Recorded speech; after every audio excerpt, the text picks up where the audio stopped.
Good morning. Welcome to the video. In this video, I am going to be reading something a little controversial. So I'm sure that you saw in the thumbnail. I will be reading Alchemised by SenLinYu to kind of explain the backstory for you in case you're unaware. SenLinYu is an author who wrote Harry Potter fan fiction. And this work, Alchemized, is a rewritten, recreated from the original fan fiction that she wrote, Manacled. So the reason there is controversy around this, so obviously when it comes to fan fiction, people are pretty divided on the ethics of it. But when it comes to Harry Potter, people are even more divided when it comes to ethics, given J.K. Rowling is a complete monster of a human and kind of taken a lot, not kind of, she's taken a lot of joy out of something that a lot of people really got a lot of joy out of, and she has ruined that. My opinion originally was that, fan fiction of Harry Potter was okay because I'm not giving money to J.K. Rowling. And I think a lot of people had a similar opinion. Manacled, I've read twice before. So I wanted to read this work as well. And then I started hearing more, not just like that it's okay because it's not giving money to J.K. Rowling, but the trans community obviously have very strong feelings about J.K. Rowling, as they should. I also have strong feelings about J.K. Rowling. And really the sentiment is, let's just stop talking about Harry Potter. Let's stop thinking about it. Let's stop, continuing to capitalize on something that originates from someone who's so horrific. By that point, I'd already bought the book. So what I thought I could do with this video is, for all those people out there who have been a Harry Potter fan in the past, have enjoyed reading Harry Potter fanfic, giving you a review on this book, not as a Harry Potter fanfic. So it's been marketed as that. I'm sure a lot of you have seen, I think there's 3 different fanfics that have come out this year alone, just that are Hermione, Harry Potter, fanfics rewritten to be standalone.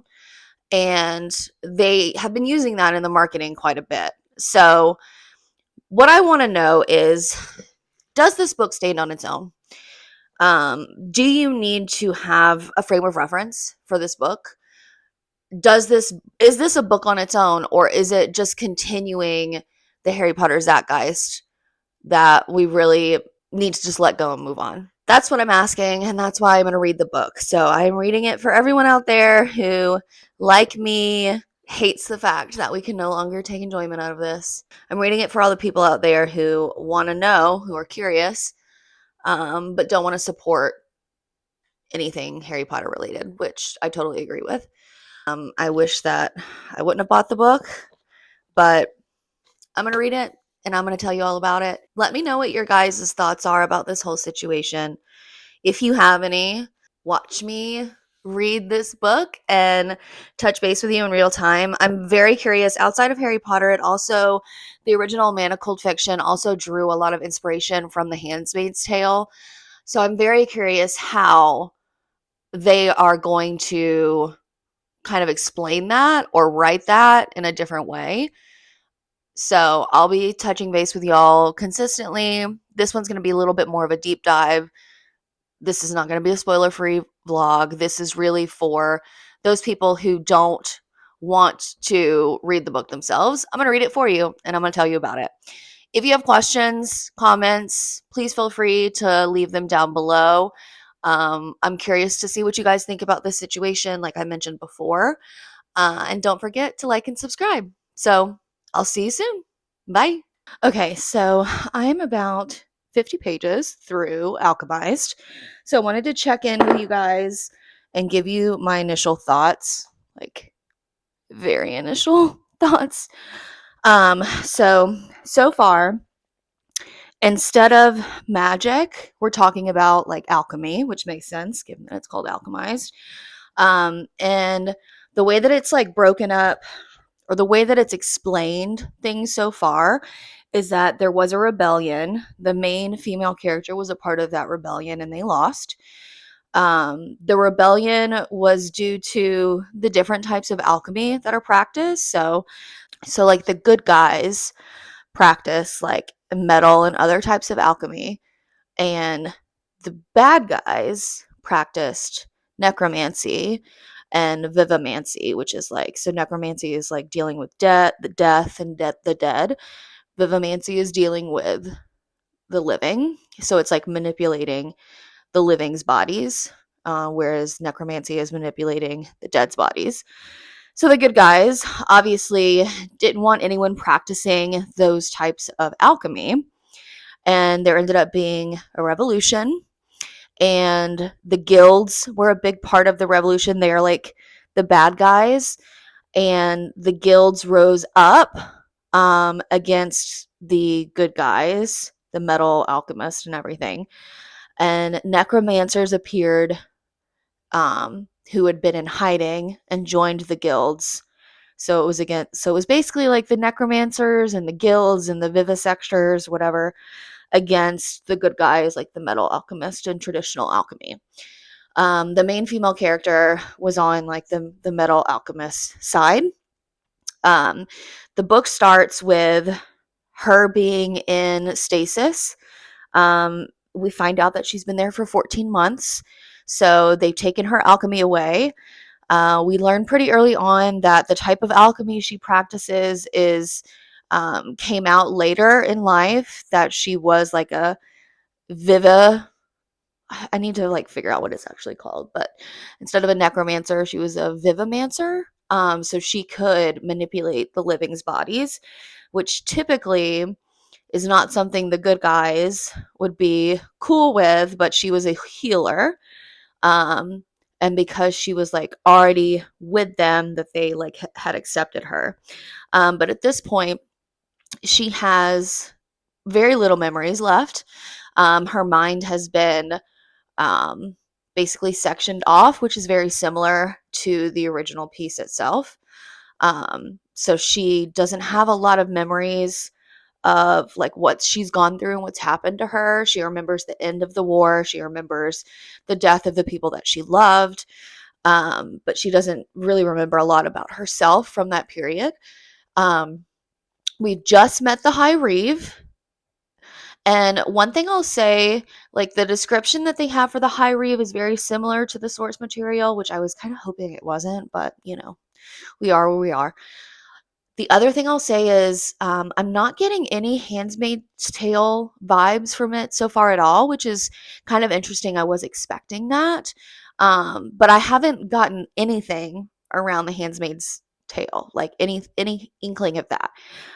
When she like first wakes up and she's in like the alchemy tower, she runs into a couple of different women that she knows from her past, and they have like scarred up their faces so that nobody wants them. And they also, one of the girls mentions that, I shouldn't say girl, one of the women mentions that she's like, they buy eyeballs, they pay a lot of money for eyeballs. So she's thinking about selling her eyeballs to pay for her younger brothers. But there hasn't been any kind of reference around any type of handsmaid situation. So I'm curious if that's been cut out completely or if we just haven't gotten there yet. But I wanted to give you guys my initial thoughts. I am enjoying it. It's obviously having to get into like what is the like magic system, the alchemy system, what is what are the names for these things. Like the big bad guy in the book, he is called the High Necromancer. um the High Reeve is called the High Reeve, so that's good. The main female character's name is Helena. And I can't remember the High Reeve's name, I just met him. So want to check in with y'all. I will be back hopefully maybe in another 50 pages. Maybe I'll give it 100. I'll update you when there's something to update you on. So see you guys soon. Bye. Okay, so we're about 100 pages in now, just short of it. This book is 1,000 pages. That's crazy. I totally didn't even. I mean, I knew it was a big book, but then as I started reading it, I was like, these pages are really thin, and the writing is pretty small. Yeah, it's a big book. So, like I said, about 100 pages in, and they have just brought up or kind of introduced the handmade kind of vibe. So basically, what they're talking about is um, Helena has found like a newspaper, which aligns with like the original work. She finds a newspaper and it mentions how because of the war, there has been quite a bit of a loss of life and that their economy is suffering due to that and due to there not being a high population anymore. So, with that, it mentions a scientific breeding program that it's asking for volunteers for. Um, and when that is read, Helena kind of thinks back to the women that she met at the outpost or the tower, who were mentioning, like, oh, yeah, I'll sell an eye. Like, these women will do anything um, for, for homes, for clothing, for food, like to be safe. And so she at that point is like, yeah, like these women will participate in this. And it's not so foreign of an idea. She mentions that a lot of the guilds do like marry their like children off based off of what their like resonance is. So she mentions how like the High Reeve, his name is Farron. He is one of the largest guilds, but he has an iron resonance, and he is married to a woman who also has an iron resonance. So they're mentioning that, you know, some of it's genetic and some of it may not be. So she thinks they're doing part of this breeding program to kind of test to see how much of it is actually genetic and how much of it is just random. So that's interesting. Also, red dresses, like the red has been brought up. So when Helena first arrives at the High Reeves estate, there is a vase of red roses on the table. And when she first sees them, she thinks it's blood. So she like freaks out. And Farron's wife like realizes this and as a way to like torture her has dyed all of her clothing red. Um, so it's not even just like red, it's like every piece of clothing that she could be given has been dyed red before it's been given to her. And it's a way of like mentally torturing her, I believe. But yeah, that's where we're at right now. Check in with you guys later. Okay. So I'm about almost 200 pages in at this point. Still got a long way to go.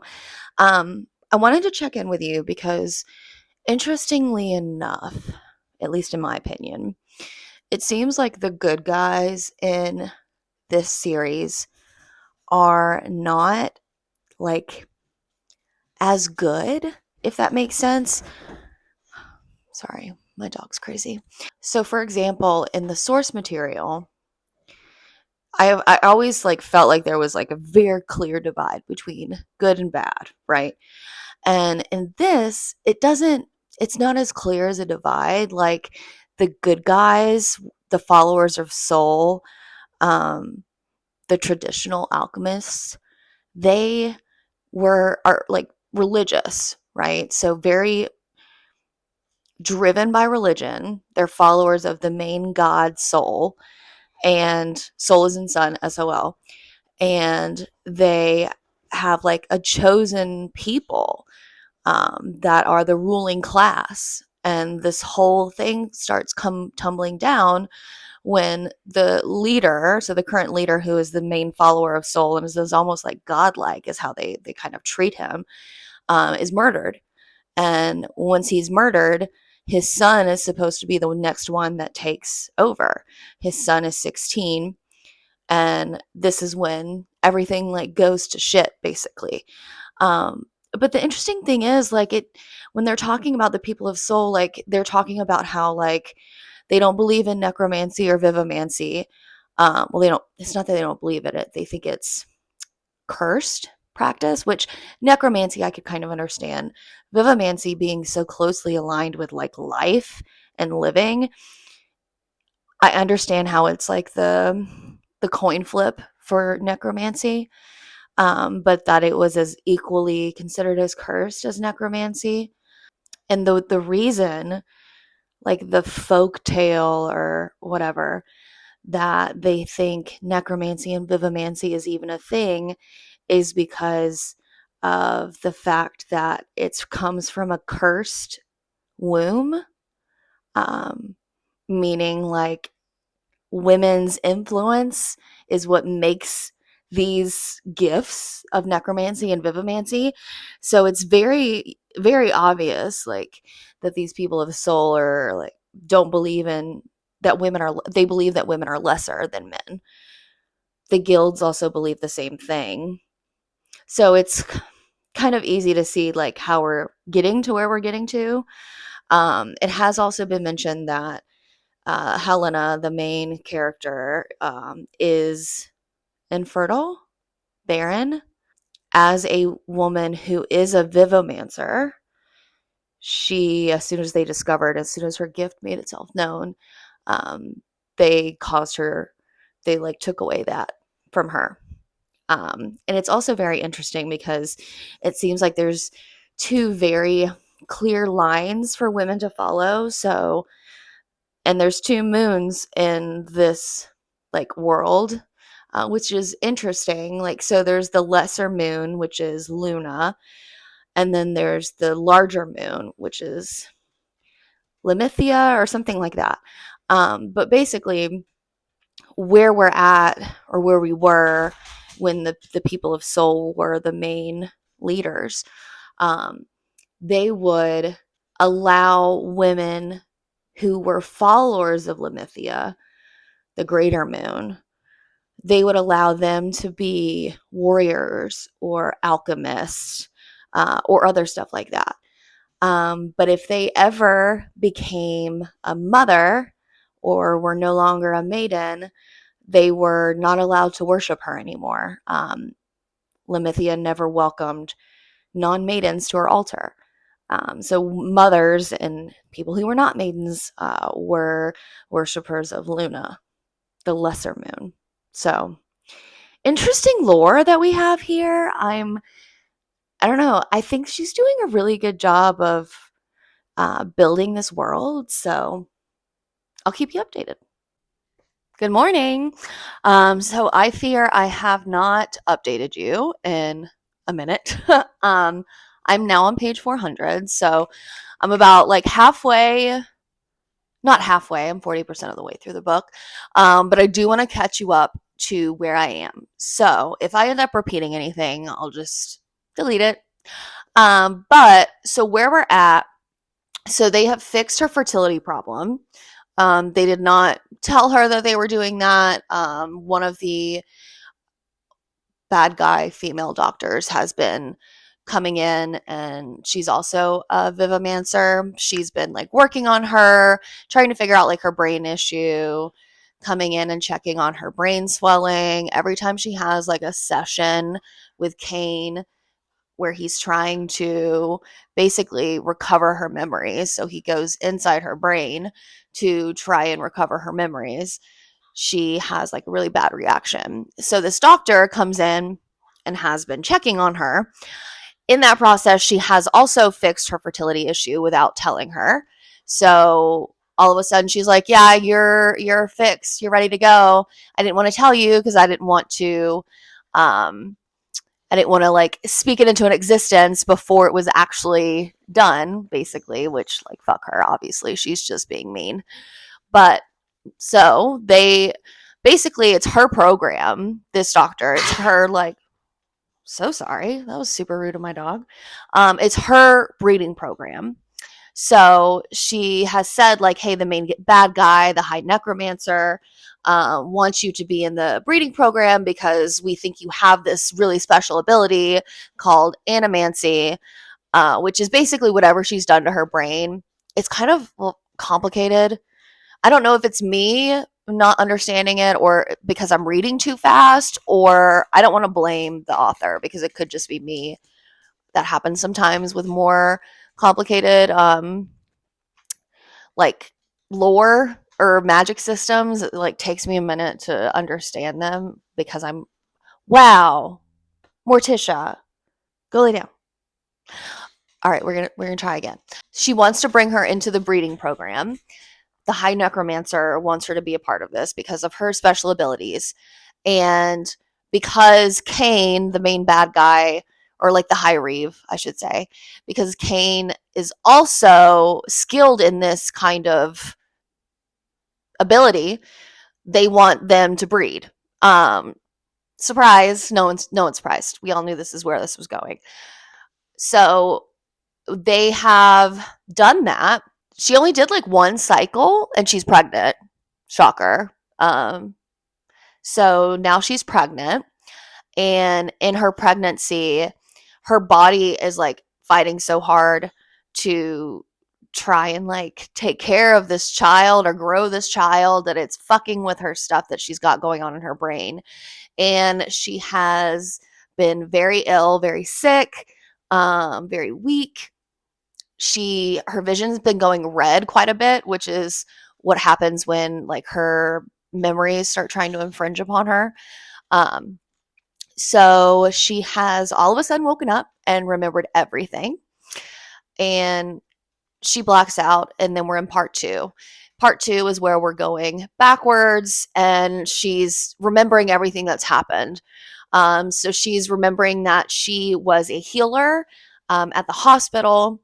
Because she was a vivomancer, that was like a big part of what she was doing, was going into people's bodies. And like, because her father was a doctor, she has a better understanding of the body than just being a vivomancer. So frequently, I guess what happens is vivomancers, they solve like the top layer problem, like they'll bring down the swelling, but they don't know what caused the swelling, so they don't fix the underlying issues.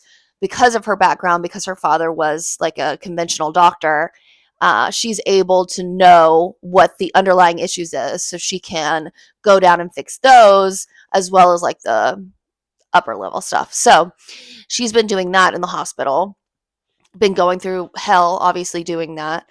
The high reeve has basically said like he would be a spy for the good guys. I'm just gonna call them the good guys.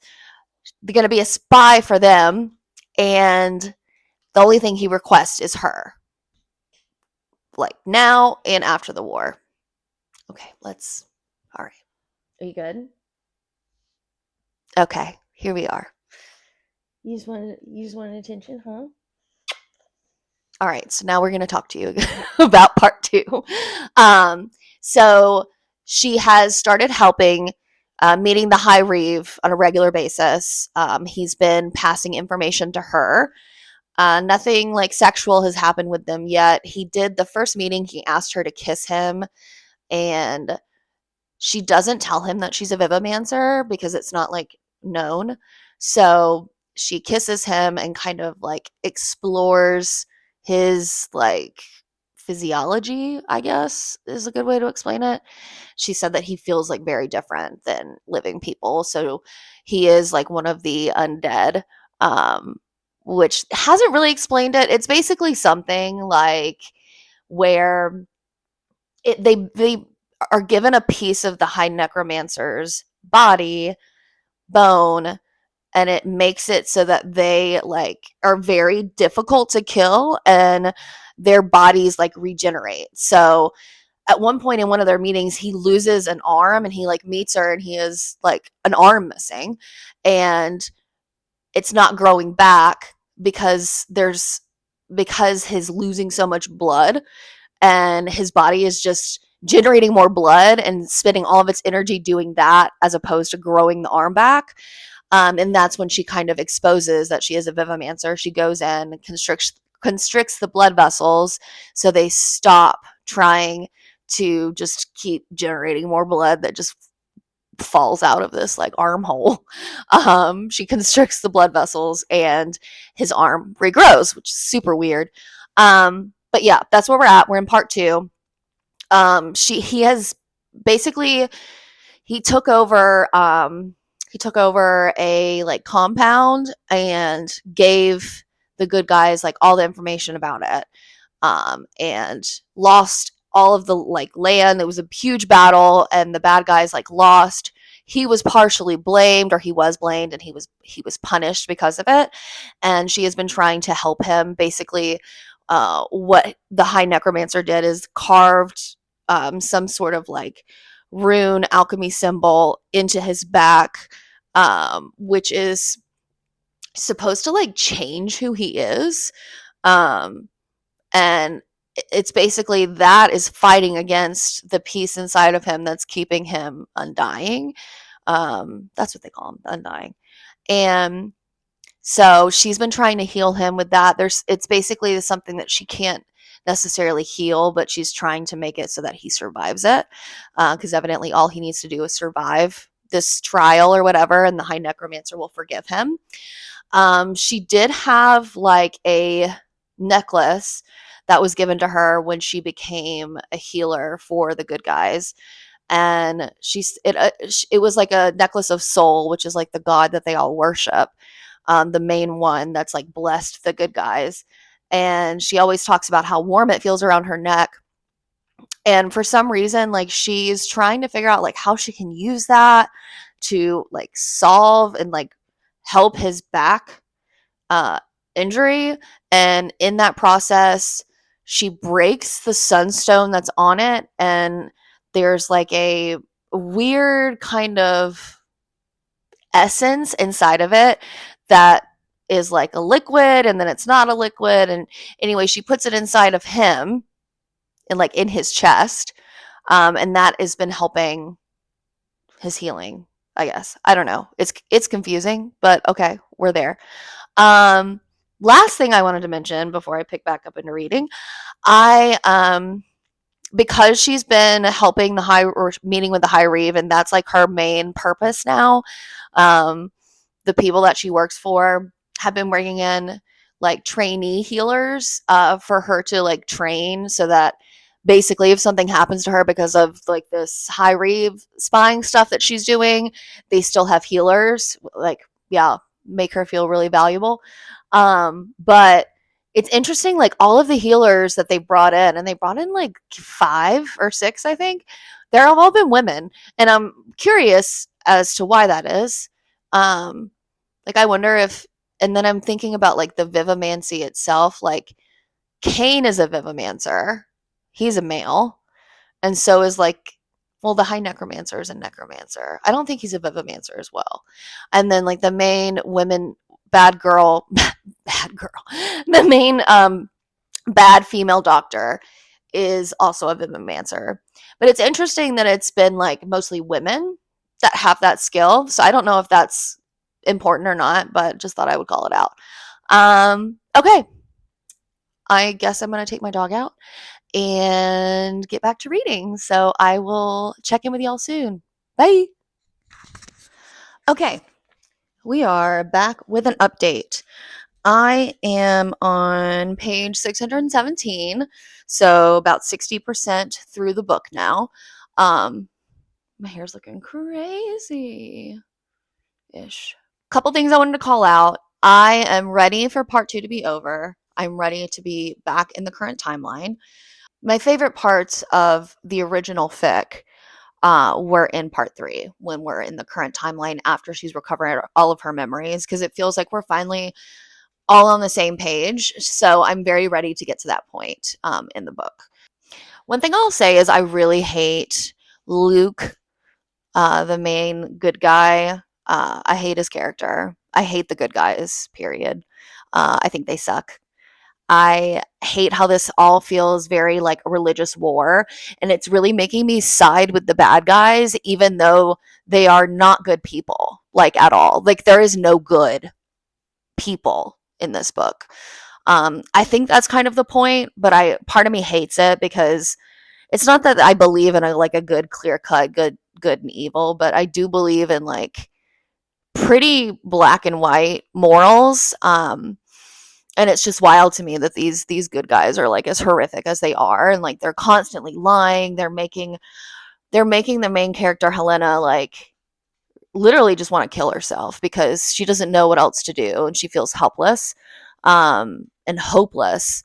And that's like a really easy place to get to, especially when you're in this kind of environment where you don't feel like anyone has your back or has like your best concerns at heart. So I hate that for her. It makes it very like easy to relate to her character, I feel.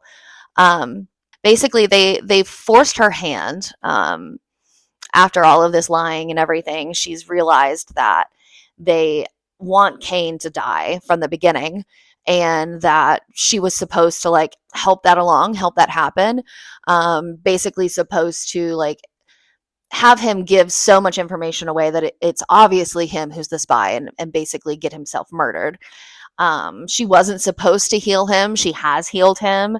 This essence that she ended up healing him with was evidently a remnant from like the first necromancer war, and is like this storied mythological thing that no one thought was real. Why they gave it to her, who the fuck knows? Didn't explain anything to her. I hate that. I hate communication trope stuff. Like, I feel so bad for these people who are in this situation. They just don't know everything that's going on. Like, it's fucked. It makes me so annoyed for them and so angry.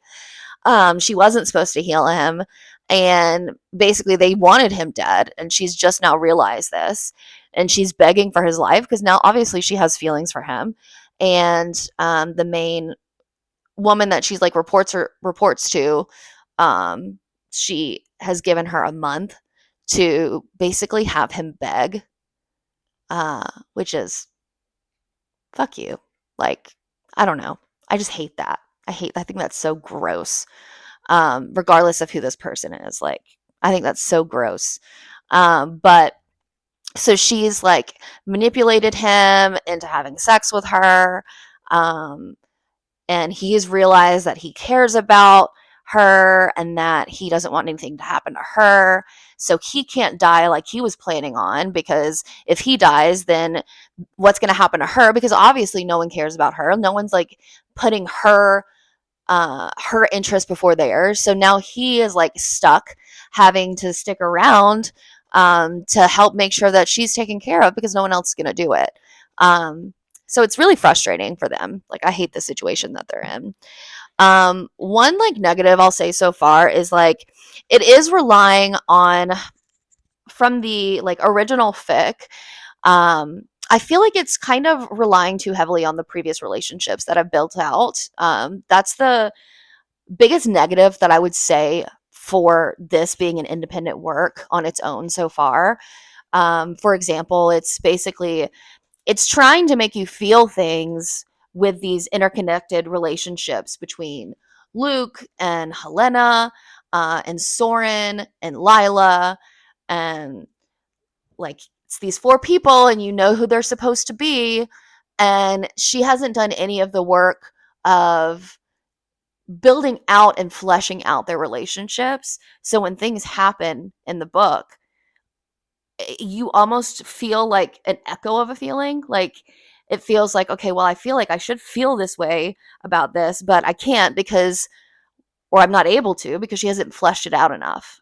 She hasn't given us enough background on these relationships to really make them alive for us. That's the one like big negative I would say so far. One thing I will mention that I did not talk about at the beginning, and I should have.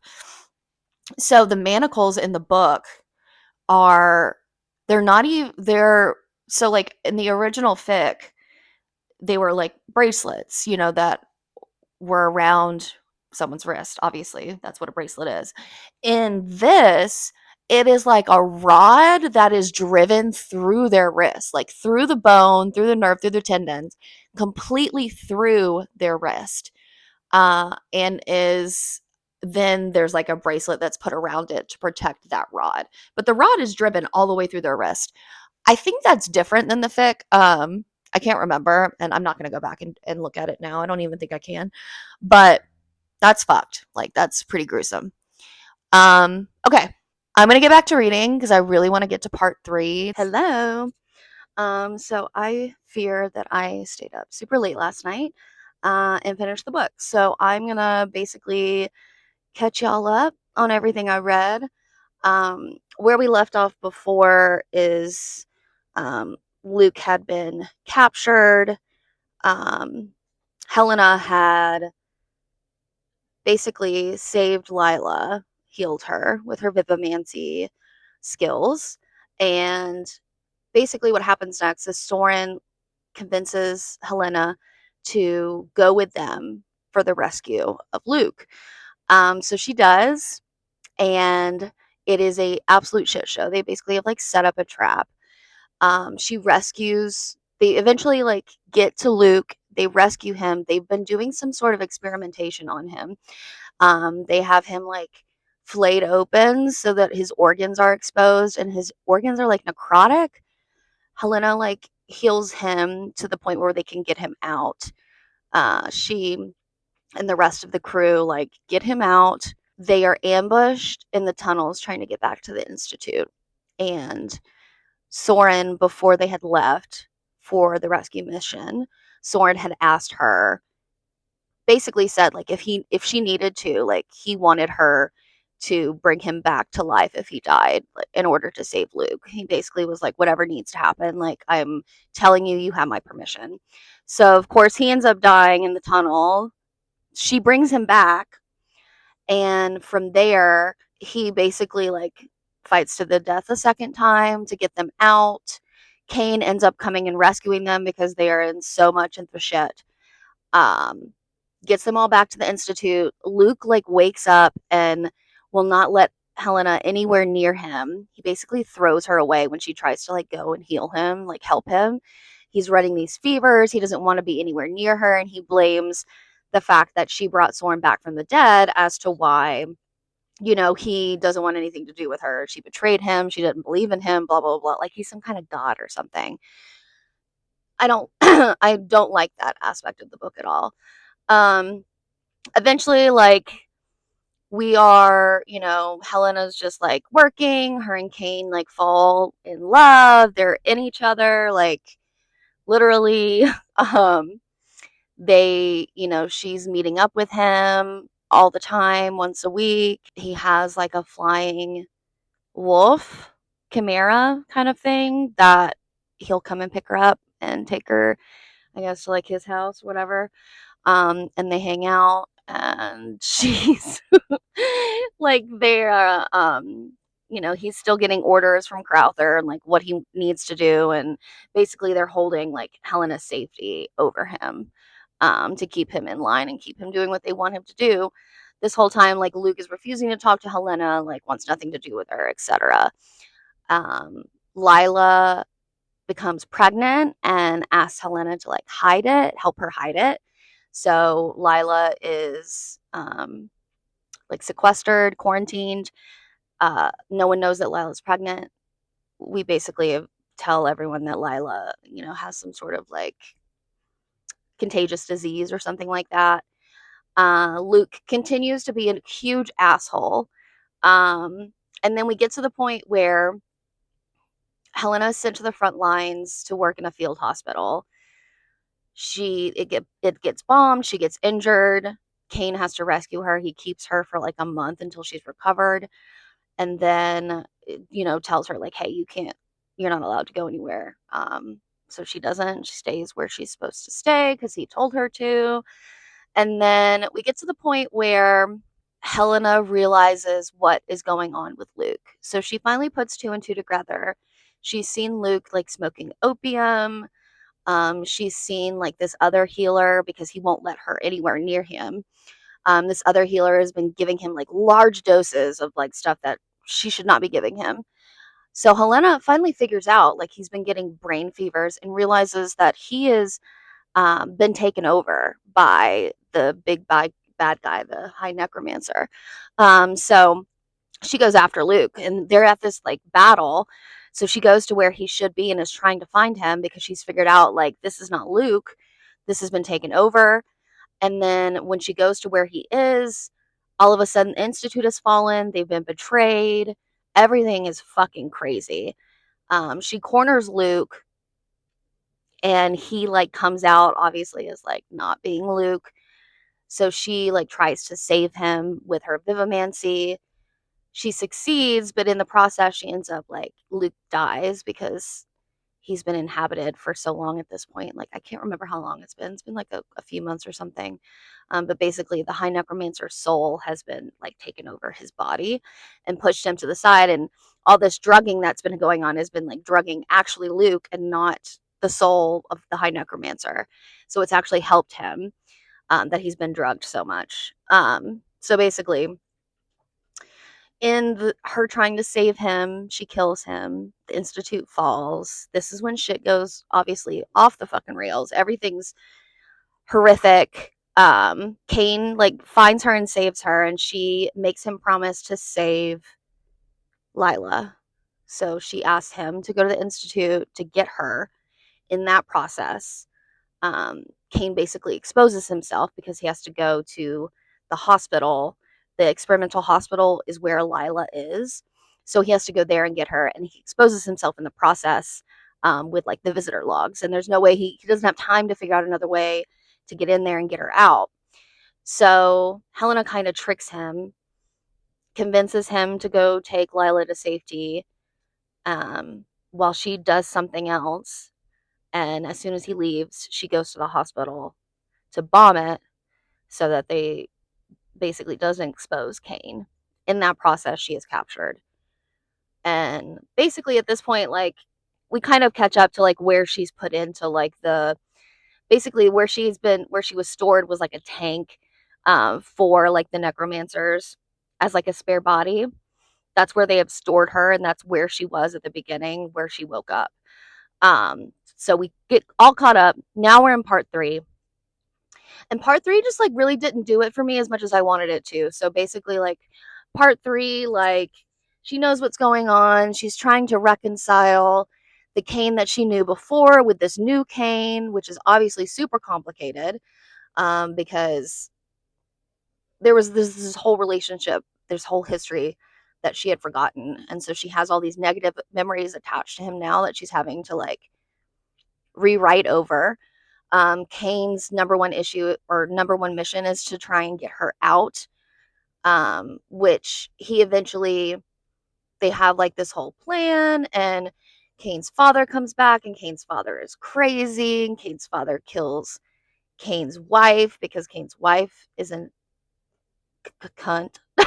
She's basically annoys the father so much that he just like cuts her head off. That's cool. Um, and so like everything is a shit show. And Kane is just trying to get Helena out.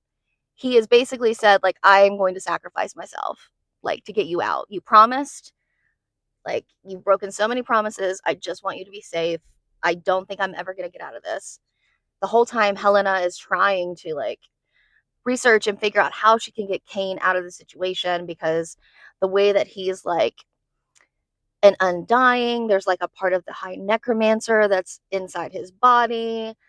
So he can't leave, and she's trying to figure out how to break that tie between them. She finds out basically she needs a soul to sacrifice, like a willing soul to sacrifice in order to break that tie between them.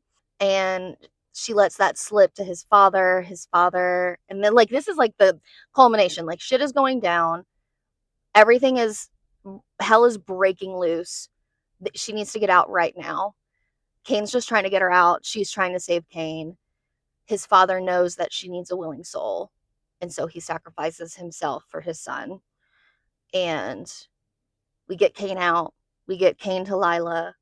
So it's the 4 of them. It's Kane, it's Helena, it's Lila, it's her son that she had with Luke. Helena's pregnant. She gives birth. She has a daughter. Just basically wrapping up the story at this point. One thing I will say, Cain is super, super overprotective of Helena. Basically doesn't care about anything else but her. I really like that trope. I don't know why, but I've always loved that. So that part I really, really respected. I really liked that. At the end, Lila takes her son back to the Institute to help rebuild. Helena and Cain stay far, far away. They're basically where Helena grew up. It's like an island that's separated by like the seas and everything from Palladia. And so they stay there. They raise their daughter. Their daughter eventually wants to go to the Institute. She studies somewhere else first, and then she goes to the Institute because the Institute has opened a Vivamancy program. And so she wants to study that because she's also a Vivamancer. And there's like vibes that she's fallen in love, and he's fallen in love. That their daughter has fallen in love with Luke's son. Those are the vibes we get at the end. Y'all, this is not my day for technology. The last clip you saw, my phone overheated, so hopefully I caught it at the right time and there's nothing missing. If there is, I'll go back and record audio over it. And then I just got done wrapping up my final thoughts and realized that my mic died 2 seconds into the clip. So catch me watching this green light like a hawk. I charged it for like 15 minutes. Final thoughts. I do not think that this book stands on its own. I think that in order to enjoy the book, you have to have the previous, like you have to have read the fanfic that came before this. The reason I say that is because, like I've mentioned before, she did not fully flesh out all of the characters or the relationships in the book. And it's really relying heavily that you are already connected to these characters because of who they are. And the reason I say that is because this book picks up the same exact place as the original fic did. And with that, we had 7 books previous to that, fleshing out these characters, fleshing out these relationships. And not that I think she needs 7 books, because I don't, but I think that they should have broken it up into at least 2 books, maybe one that is pre where we picked up in the timeline, pre-war. Like, give me the history, like really break out more of the lore, more of these relationships. How do these people get along with each other? What kind, like, give me all the background, because the way that it's written now, they just like drop little tidbits here and there, and then they make references that don't make sense in the book. They only make sense like in the fanfic. For example, there's this one part where Helena is like, basically Cain asks Helena to take down her hair because he just loves her curly hair and she always wears it braided. That's not really been referenced that much in the book. Like, maybe once before, but not to the point that it was like in the original series. So I don't think that it works the same in this book as it did in the original fanfic.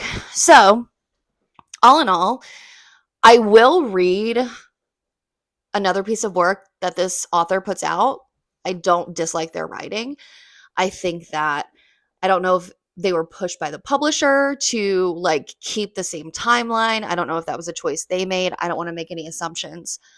I just think that it would have worked better and would have been more of a standalone if maybe we had like a pre-book that built that stuff out, had that foundation before moving into the manacled timeline that they wanted to tell, the story they wanted to tell. All in all, I would say if you are trying to avoid anything to do with Harry Potter, I would recommend not reading the book, because you're not going to get anything out of it. I don't think. Let me know what you guys think about this type of video style. If you like the full blow by blow, if you like me reading books that you're probably not going to pick up, and so I can spoil it for you, leave me a comment down below. Don't forget to like and subscribe. And I appreciate you watching all the way through and can't wait to see you guys soon. Hope you have a good one. Bye.